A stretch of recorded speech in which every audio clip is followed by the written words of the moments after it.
બધું ભાગ્યમાં લખ્યું એમ જ નથી થતું. અમુક ભાગ્યમાં લખ્યા બારું પણ થાય છે. તમે એક પ્રસંગ સાંભળ્યો છે કે ભગવાન રામને ઐરાવણ મૈરાવણ નામના અસુર લઈ ગયા હતા ઉપાડીને.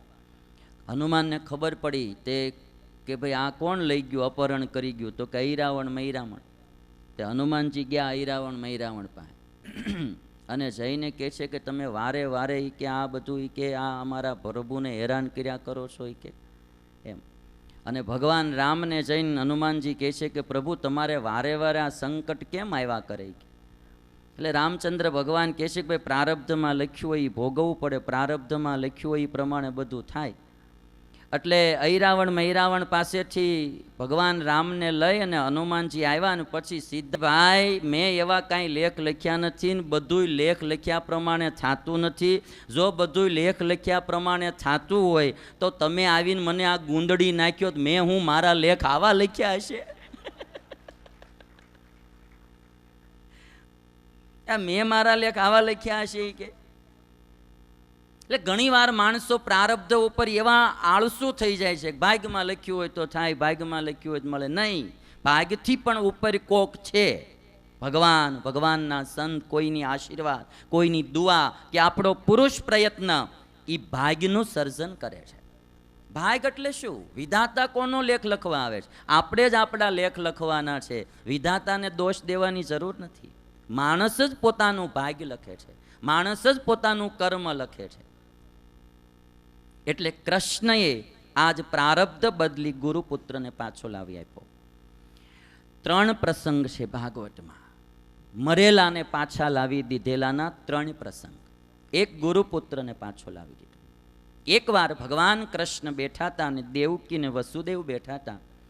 દેવકીને ગુરુપુત્રનો પ્રસંગ યાદ આવ્યો કે કૃષ્ણએ એના ગુરુના દીકરાને, મરેલા દીકરાને પાછો લાવી દીધો. અને ત્યારે દેવકીને એમ થયું કે આ દીકરો મારો દીકરો નથી, ભગવાન છે. એટલે દેવકી એવી પ્રાર્થના કરી કે હે પ્રભુ, તમે તમારા ગુરુના દીકરાને પાછા લાવી દીધા તો મારા પણ 6 દીકરાઓને કંસે મારી નાખ્યા, એને તમે પાછા લાવી આપો. અને ત્યારે ભગવાન કૃષ્ણ સુતલ લોકમાં ગયા અને બલિ રાજા પાસે કંસે મારેલા પોતાના મોટા 6 ભાઈઓ જે હતા એ દેવકીના 6 દીકરાને કૃષ્ણએ પાછા લાવી આપ્યા. અને ત્રીજો પ્રસંગ ભાગવતમાં લખાણો કે કૃષ્ણ ભગવાન જ્યારે દ્વારિકામાં બિરાજમાન હતા અને એમાં અર્જુન પણ મળવા માટે આવ્યા. પહેલાંની આ ઘટના, કૃષ્ણ ભગવાન બેઠા હતા ને એમાં એક બ્રાહ્મણનો છોકરો મરી ગયો. એટલી શબ લઈ અને બ્રાહ્મણ કૃષ્ણ પાસે આવ્યો અને કહે છે કે આ દ્વારિકાના રાજા પાપી છે, એટલા માટે અમારા પ્રજાના નિર્દોષ છોકરાઓ નાનપણમાં મૃત્યુ પામે. જે દેશનો રાજા ભાગ્યશાળી હોય એની પ્રજાને સંકટ ના આવે. ખૂબ રાજા ઉપર દોષારોપણ બ્રાહ્મણે કર્યું અને એ શબ મૂકી બ્રાહ્મણ જતો રહ્યો. એવી રીતે બ્રાહ્મણના 9 છોકરા મર્યા. જન્મતા આવે છોકરો મરી જાય, શબ લઈને આવે, કૃષ્ણને નો કહેવાનું કહી જાય. આ સમાજ છે, અહીંયા બધાએ સાંભળવાની તૈયારી રાખવી. સમાજમાં કૃષ્ણને પણ સંભળાવનારા હતા, વાંક વિનાનું પણ. અને 9મા છોકરાને લઈને જ્યારે બ્રાહ્મણ આવ્યો, 9મું શબ લઈ, અર્જુન ત્યારે ત્યાં બેઠેલા. અને જ્યારે આ બ્રાહ્મણ બોલવા માંડ્યો ત્યારે અર્જુને એટલું કીધું કે હે ભૂદેવ, દ્વારિકામાં કોઈ ક્ષત્રિય છે કે નહીં? આ દ્વારિકા ક્ષત્રિયહીન લાગે છે. હવે આ તારા 10મા દીકરાને એની રક્ષા હું કરીશ, તું ચિંતા કરી માં.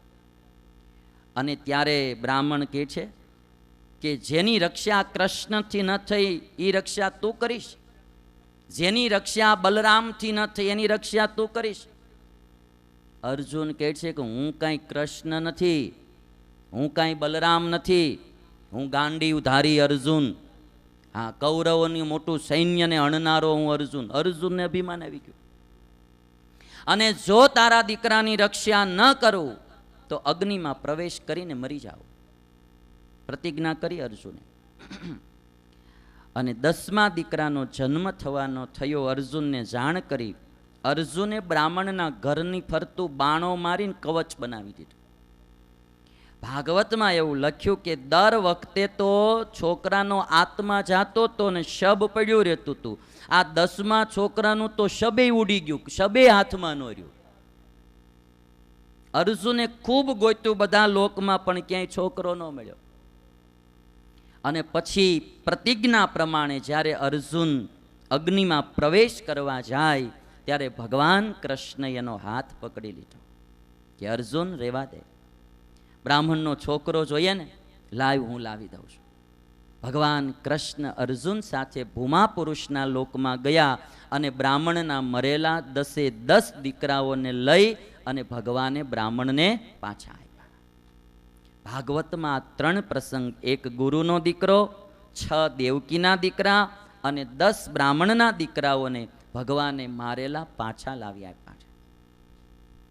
અને એક પ્રસંગ આમાંથી શીખવાનો કે અર્જુને કૃષ્ણની સામે જે વાયડાઈ કરી અને અગ્નિમાં પ્રવેશ કરવા ગયો ને, તો અર્જુનને કૃષ્ણ એમ ન કીધું કે લે લેતો જા, બહુ વાયડે કરતો લાવી દે, એમ ન કીધું, ઊભો રે હું તને મદદ કરું છું. ભગવાને આવી રીતે 3 વાર રક્ષા કરી. પછી ભગવાનના વિવાહની વાતો, એમાં સૌથી પહેલો ભગવાનનો વિવાહ રૂકમિણી સાથે થયો છે અને રૂકમિણી થકી ભગવાનને એક દીકરાનો જન્મ થયો જેનું નામ પ્રદ્યુમ્ન પાડ્યું હતું. અને પછી ભગવાનનો એક વિવાહ જાંબુવાનની દીકરી જાંબવતી સાથે થયો. ત્રીજો વિવાહ ભગવાનનો સત્રાજીતની દીકરી સત્યભામા સાથે થયો. ચોથા ભગવાનના વિવાહ કાલિંદીની સાથે થયા. 5મા વિવાહ મિત્રવિંદા, 6ઠ્ઠા વિવાહ સત્યા નામની કન્યા સાથે, 7મા વિવાહ ભદ્રા નામની કન્યા સાથે અને 8મા વિવાહ લક્ષ્મણાની કન્યા સાથે ભગવાનના થયા છે. અને આને 8ને ભગવાન કૃષ્ણની પટરાણી કહેવામાં આવે.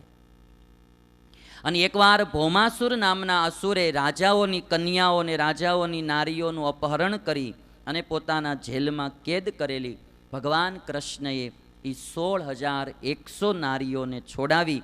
અને ત્યારે નારીઓએ પ્રાર્થના કરી કે હવે અમારો હાથ કોણ ગ્રહણ કરે, અમને તો રાજાએ બંદીખાનામાં વર્ષો સુધી પૂરેલી, માટે હે પ્રભુ તમે અમારો હાથ પકડ્યો છે તો તમે અમારો હાથ પકડી રાખો. ત્યારે ભગવાન કૃષ્ણએ દયા કરી અને 16,100 નારી સાથે વિવાહ કર્યા. એટલે ટોટલ 16,108 નારી સાથે ભગવાને વિવાહ કર્યા. અને ભાગવત એવું લખે છે કે દરેક નારીથી ભગવાનને 10 દીકરા થયા. આટલો મોટો પરિવાર ભગવાન કૃષ્ણનો હતો ને છતાંય સુખપૂર્વક હાલતો હતો.